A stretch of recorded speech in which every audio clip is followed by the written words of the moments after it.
सई की कस्टडी मिली सभी को, रजत पकड़ा अर्श का गला। जी हाँ दोस्तों, अर्श बहुत ज्यादा परेशान होता है जहां पर सभी भी आ जाती है और वहां पर देखते जैसे ही आशका समझ जाती है लोगों ने शादी कर ली है, तो ये पूछती है तूने मेरे कहने के बाद भी किस तरह से आखिर रजत से शादी कर ली, तुम्हें समझ में नहीं आया। जहां सभी कहती है मैंने सिर्फ सही के लिए किया है और आप लोग सही का केयर अच्छे से नहीं कर सकते हैं, इसीलिए मैं बहुत ज्यादा उसे प्यार करती हूँ और उसके चलते मैंने रजत से शादी कर लिया है। जहां पर आशका ये सच्चाई सुनती है तो उसके पैर तो जमीन खिसक जाती है कि तुम भला एक ऐसी औरत कैसे बन सकती हो जिसकी तेरी बेटी भी नहीं है। लेकिन यहाँ पर आशका इस चिंता में खोई है कि तूने मेरे कहने के बावजूद भी आखिर रजत से शादी कर ली। देखो आखिर तुम्हारा अगर सही नहीं मिला तो तुम क्या करोगे। जहां पर रजत और दुल्हन बनी सभी, तो ये देख कर ना वो काफी ज्यादा चिंतित हो जाती है कि आखिर तुममें भी वो मैनर नहीं रहा।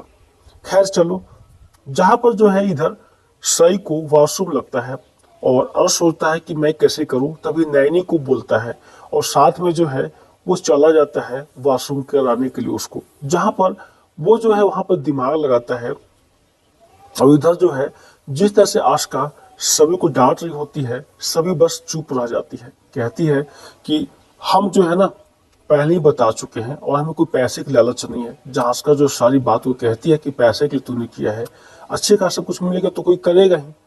लेकिन सभी साफ साफ बोलती है कि मैंने पैसे के लिए नहीं, सिर्फ सही के लिए ही किया है। इधर जो है वो आशका आ जाती है और उसके पास वहां पर रोने लग जाती है। ऐसे में अर्श कोई दिमाग लगाता है और सोचने पर मजबूर हो जाता है। तभी सभी को कोर्ट में बुलाया जाता है जहां पर कोर्ट कुछ फैसला सुना उसके पहले जो है सबसे राय जानने की कोशिश करती है। वहां पर वो सही को बुलाते हैं और उसे बातों में उलझाते हैं कि उसका मानसिक संतुलन ठीक है कि नहीं, पूछताछ के लिए कि आपने जो पहना है वो किस कलर का है, मेरा जो है पोशाक किस कलर का है, ऐसी वैसी बातें। और देखते सब कुछ जब सही है तब जो है वो सही से जानने की कोशिश करते हैं कि आप जो है किसके साथ खुश रहना चाहती हैं, किसके साथ रहना चाहती हैं। जहां पर सभी का वो नाम नहीं ले पाती है। ऐसे में अर्श को पता है कि वो जब भी पूछेंगे तो आशका ही बताएगी। जब इधर देखती है तभी लगता है कि ये मानो जो है सभी को चुनेगी। उसके परिवार में सब लोग खुश होते हैं कि चलो ये मेरा ही नाम लेगी, भाई से बहुत ज्यादा खुश हो जाते हैं। ऐसे में अर्श मुस्कुराता है कि मैंने उसे पाठ पढ़ा दिया, वही वो कहेगी। तभी यहाँ पर जो सही का जजमेंट होता है वो आशका मैम हो जाता है। जब आशका मॉम बोलती है तभी जो है सबके होश उड़ जाते हैं। आशका के चेहरे पर मुस्कान आती है कि फाइनली आज वो दिन आ ही गया कि मेरी बेटी अब मेरे साथ रहेगी। ऐसे में भाग्यश्री बाकी सभी लोग परेशान है कि ऐसा कैसे कर सकती है, ये तो सभी से प्यार करती है, सभी को मोम बुलाती है, आज अचानक से आशका का नाम कैसे ले ली। जहाँ पर माहौल जो है काफी ज्यादा गर्म हो जाता है। ऐसे में जज साहब ये जजमेंट करते हैं कि आशका और सभी दोनों जो हमारे केबिन में आएंगे 5 मिनट के बाद में। ऐसे में जो है जिस तरह सही जजमेंट की है उसके अनुसार से घर में मानो ऐसा लगता है कि पता नहीं ये ऐसा क्यों कर रही है, सभी को भी समझ में नहीं आता है। ऐसे में है इन लोग जो है राय काफी ज्यादा जरूरी होता है सही का, और पूरा परिवार में जिस तरह से माहौल होता है वो काफी ज्यादा खराब हो जाता है। और यहाँ पर जो है सही की इस जजमेंट के बाद में जज भी परेशान है कि ये आखिर कैसे बोल सकते हैं, मैंने सामने जब पूछताछ किया था तो इसने सिर्फ सभी का ही नाम लिया था, जरूर इसमें कोई बात है। इधर जो है सभी लोग काफी ज्यादा चिंतित होते हैं। तभी सही को यह समझ में नहीं आ रहा है सभी को कि आखिर ये कैसे हो सकता है।